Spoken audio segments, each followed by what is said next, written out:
Page 41, Band on the Beach. Talk about sight reading on page 40. Sight reading is when you sit down to a piece of music you've never played and you just read it. You just play it. You perform it right off the bat with no practice at all. It is a skill. Sight reading is a skill. Reading music is a skill. Reading, period, is a skill.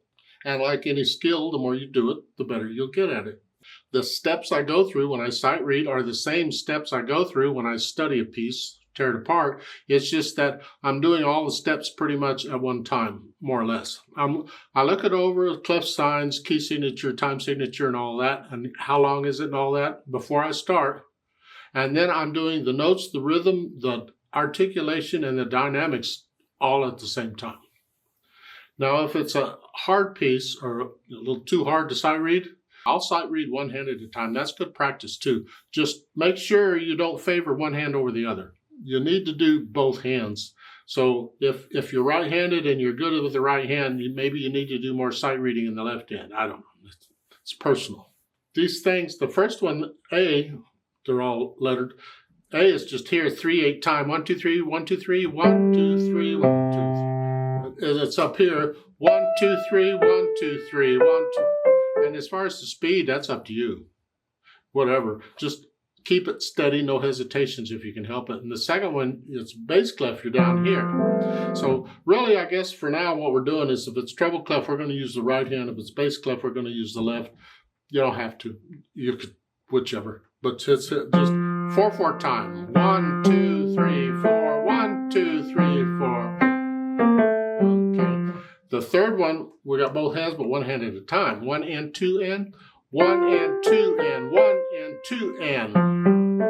Okay. The fourth one down, both hands are together here at the end. 1, 2. And then the last one in 6/8 time. 1, 2, 3, 4, 5, 6. 1, 2, 3, 4, 5, 6. 1, 2, 3, 4. Now the hands are together. One chord. I played them for you, but the idea is to use sight read them.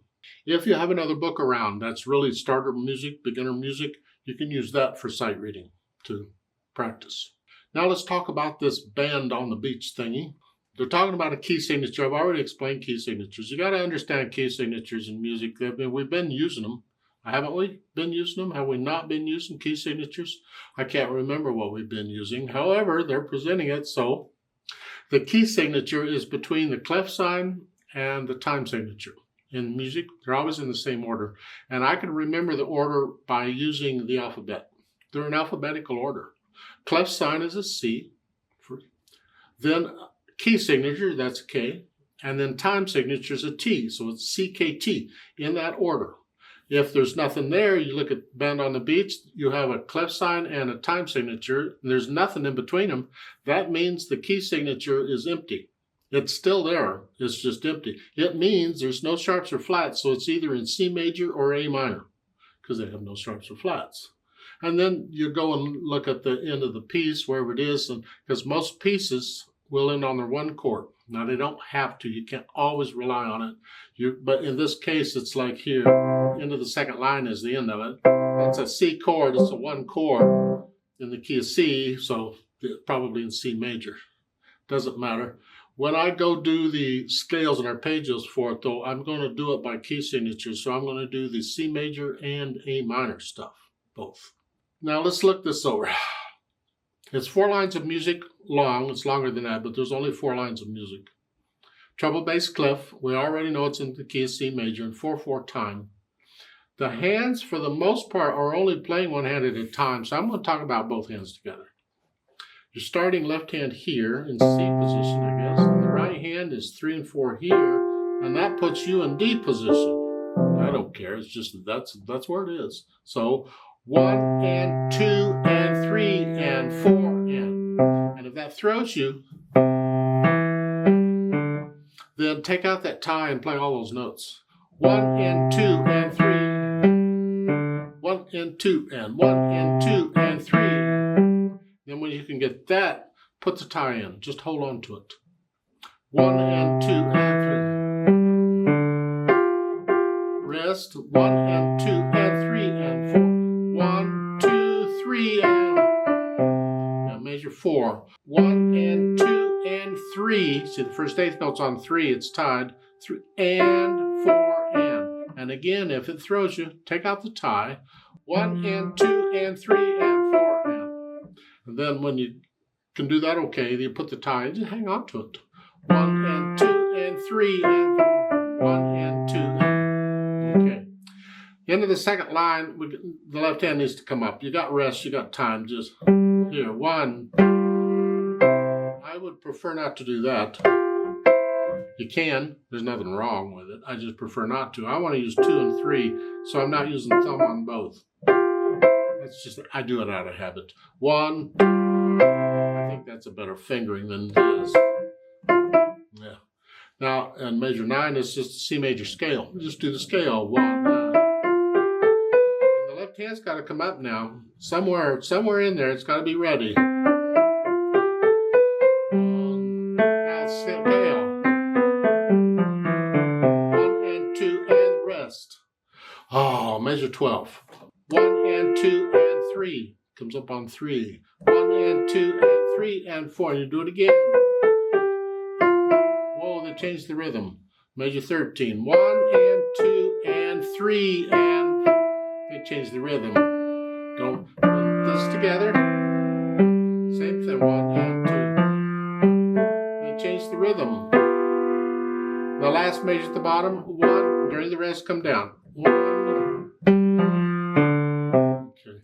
This got some syncopation in it. Syncopation is when you're throwing the rhythm off where you think you, like in the beginning, 1, 2, 3, 4, 1. You think that's it, that's just a regular rhythm, but we're playing the second note a little early.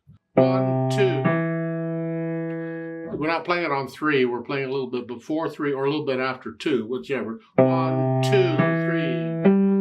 That's syncopation. Yeah. Now once you get the hands and the rhythms worked out, the fingering and all, then I go back over slowly and get rid of any hesitations. And then I add the articulation. We have some accents, slur. Let through his clefs a little bit, it's just a little louder is all. Louder. And connect all this together. Connect all that. There. There's no slur over it. I don't know why not, but there isn't. Okay. The end of the second line, the accents, separate them just a slight bit. And then the third line, you're connecting that. Connect all this together. These are slurs, not phrases.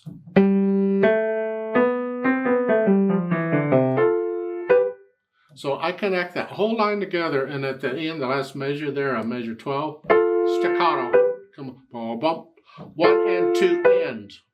And be careful not to accent it too much, although you can because it's syncopated. 1 and 2.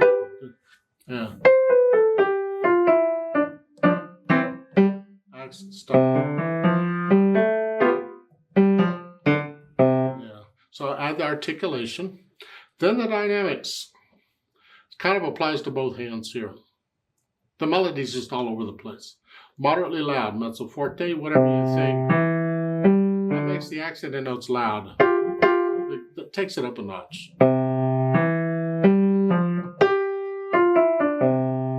The end of the second line, it's loud with accents. That makes them very loud, huh? Okay. Then the speed. Happily. Oh, great. Well, be happy about it. Just keep in mind these runs, these eighth notes, they got to be even. So don't go more happily than even. Now, there's a DC Alfine at the bottom. Remember, DC means go back to the beginning, and Alfine means go to Fine. Fine is at the end of the second line. You see there's a thin and thick bar line there? That is the symbol, remember, for the end of a piece. So you know the piece is going to end there eventually. Ha. And it does.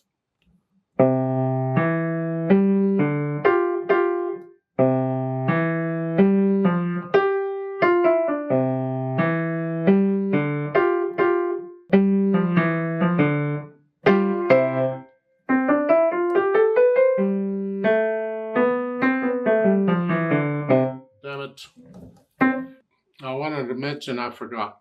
I'll measure 9 on the dynamics. You see an MF there? Like at the beginning, an MF. Well, at the end of the second line, there's an F here. that would mean you're loud now. So they give you another MF to bring you back down. But it's another section. Remember I said earlier that music can be in sections. It's like you can have chapters in a book. You can have sections in a piece of music.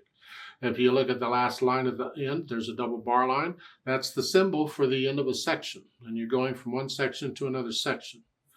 The first two lines is one section, are one section, and the last two lines will make up another section. The end of the second line, where the thin and thick, that would be two thin bar lines, except it's the end of the piece, so they just made it a thin and thick. Because that's the end of a section too, because it's the end of a piece. A lot of times in music on the sections, they'll give you a dynamic at the beginning of a section, because each section is kind of in its own little thing, its own little compartment, so that they want it to be complete within itself. A lot of times they'll do that. Here it helps because you just have the loud at the end of the second line, and you don't want to be loud at the third line, so they have to tell you to come back down. Just understand what's in the music. That's what I'm after.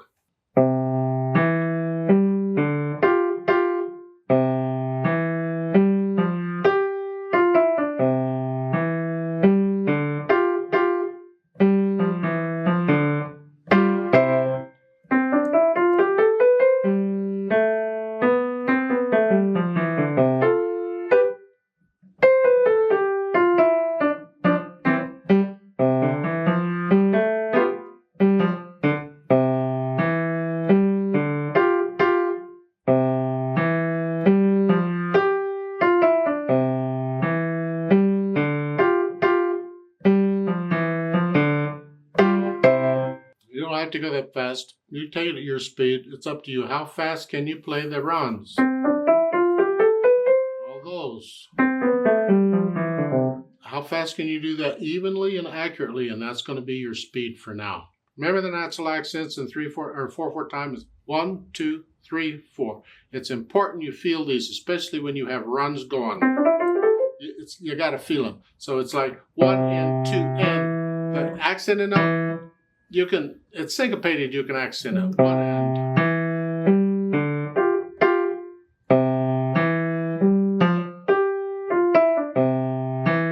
But in the third line here, make sure you feel these. 1 and 2.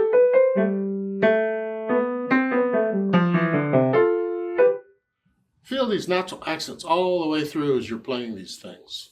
It will help to keep the runs even and smooth. Do it slow. Or 3. Whatever. It helps to keep them even. When you can accent on any finger at any time, you have the control that you need to do this. Let's play it together very slowly and check the notes and the rhythms. I'm not going to do the dynamics, the louds and softs, because we're not performing it. We're just doing notes and rhythms, but we will do the DC stuff. I'll give us 4 counts. 1, 2, ready and go. And 1 and 2 and 3 and 4. Rest.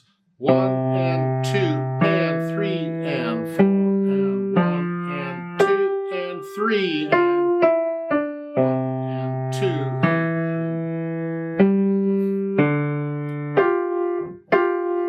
Rest. 1 and 2 and 3 and 4. Rest. Rest.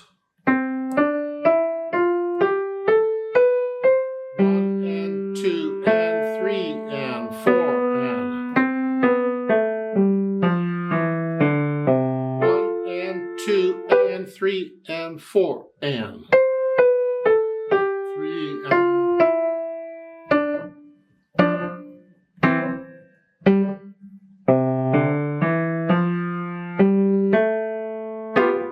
2, 1 and 2 and 3 and 4. Rest. 1 and 2 and 3 and 2 and 3. 1 and 2 and 3 and rest. 1 and 2 and rest,